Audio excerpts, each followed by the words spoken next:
The mechanics of the film projector. One of the most impactful pieces of engineering is the technology of movies. They've shaped every aspect of our lives. Today, of course, they're created digitally, but I celebrate here the stunning engineering that gave life to movies, the technology that tricked the mind into seeing a moving image. Film came in many sizes, from the giant 70mm, popular in the 1960s for epics like Lawrence of Arabia, to 35mm used for most feature films, to 16mm for schools, and even 8mm used by home enthusiasts. The larger the film, the greater the resolution, of course. All worked with mechanisms similar to common 16mm projectors.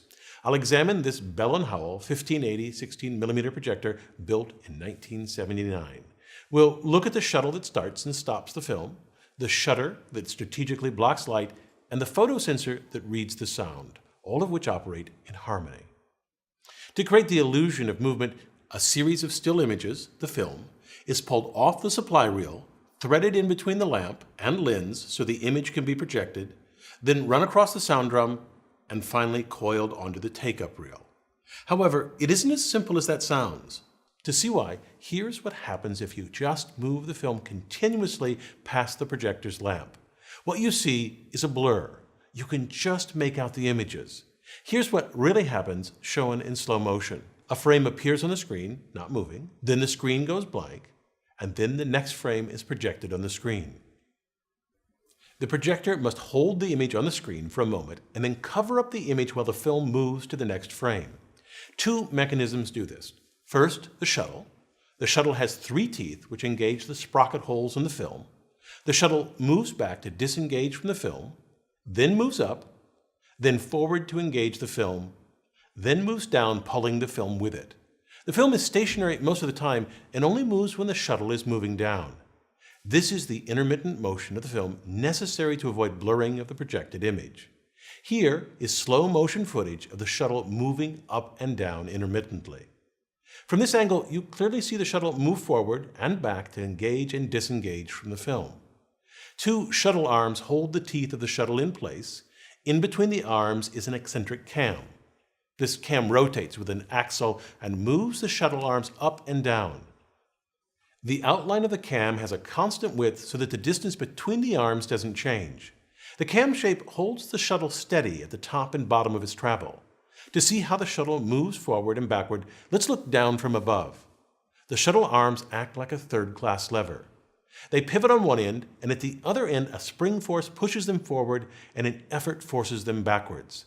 This backwards effort is created by a disc tilted a few degrees off of the axle. When the axle turns, the disc wobbles. A horizontal post connected to the shuttle arms is pressed into contact with the wobbling disc by the spring force.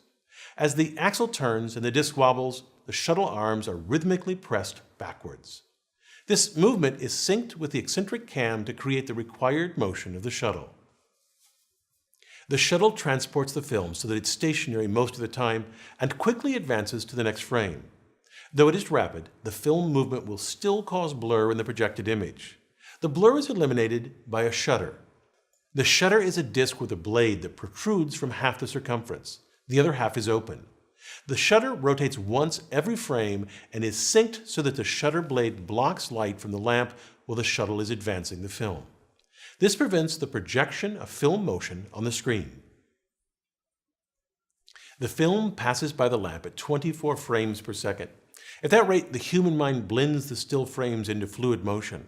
A projector with a single bladed shutter blocks light from the lamp once every frame. So half the time, every 24th of a second, the screen is dark. This switching between a bright projected image and darkness is called flicker. If the flicker occurs at about 60 to 70 times per second, the bright flashes fuse together and appear, to the human eye, continuously bright with no periods of darkness. This rate is called the flicker fusion threshold. Since 24 flickers per second is below the threshold, the flicker is visible. This flicker is the origin of the term flick as slang for movies. But modern film projectors don't have this problem. How did they fix it? Originally, shutters had a single blade that covered the advancement of the film with an open section that showed the picture. Modern shutters have 3 blades. The first blade covers the film motion. The second 2 blades block the light even when the film is stationary. They only serve to increase the flicker rate. The 3 openings allow the image to be projected half the time. Here I've labeled the 3 blades with 1, 2, and 3 dots. Notice that the shuttle moves downward only when blade number 1 blocks the light. The 3-bladed shutter is a simple and inexpensive solution that works well. The frame rate stays at 24 frames per second, and the flicker rate increases to 72 flickers per second, above the flicker fusion threshold, so the movie appears to move smoothly and without distracting flicker. This means if you watch a film in slow motion, you will see a single frame is flashed on the screen 3 times before the next frame appears. A subtle but important detail of film projectors is the film loop. The loop allows for 2 kinds of motion of the film, intermittent and continuous. The key is they happen simultaneously. The film must pause in front of the lens to project without blur, but must also move continuously for the proper playback of the sound. The top sprocket pulls the film from the supply reel continuously. A loop of slack film starts to form. This slack allows the shuttle to quickly advance to the next frame without tearing the film. A second loop of slack film at the bottom also forms. The bottom sprocket pulls the film continuously. This is important because it allows the sound to be read correctly. Sound in movies is recorded optically on the edge of the film. After the film runs past the lamp, it runs across the sound drum. To read this optical soundtrack, light shines through a tube with a slit. This concentrates the light on a small section of the film soundtrack. A photosensor on the other side of the film measures the amount of light passing through the film at a given time. The photosensor converts the amount of light transmitted into current, and this current drives the speakers. A soundtrack that oscillates slowly produces low-frequency sounds. If it oscillates more rapidly, it will produce higher frequencies. The volume is determined by the amplitude or width of the soundtrack. Louder sections are wide, and quieter sections are thinner.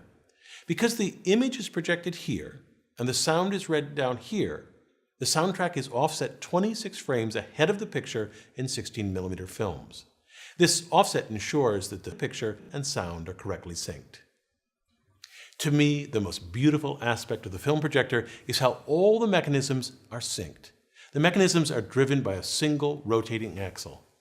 The axle rotates the shutter and simultaneously turns the cam and advances the film.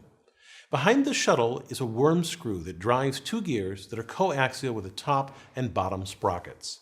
So this means that with every rotation of the axle, the shutter blocks and flashes light 3 times. The shuttle pulls down a single frame, and the worm screw rotates the gears and sprockets 1/14 of revolution. Since there are 14 teeth on a sprocket, the top sprocket moves 1 frame worth of film from the supply reel, and the bottom sprocket pulls 1 frame through the projector. This setup keeps all the important mechanisms in sync. One thing to keep in mind is that film projectors were designed and built in parallel with film cameras. In fact, in many respects, the technology in both cameras and projectors are nearly identical. I'm Bill Hammack, the Engineer Guy.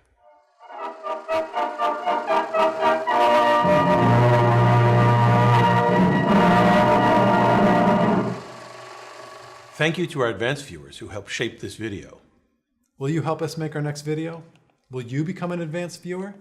Go to engineerguy.com/preview to sign up. We'd love for you to join us.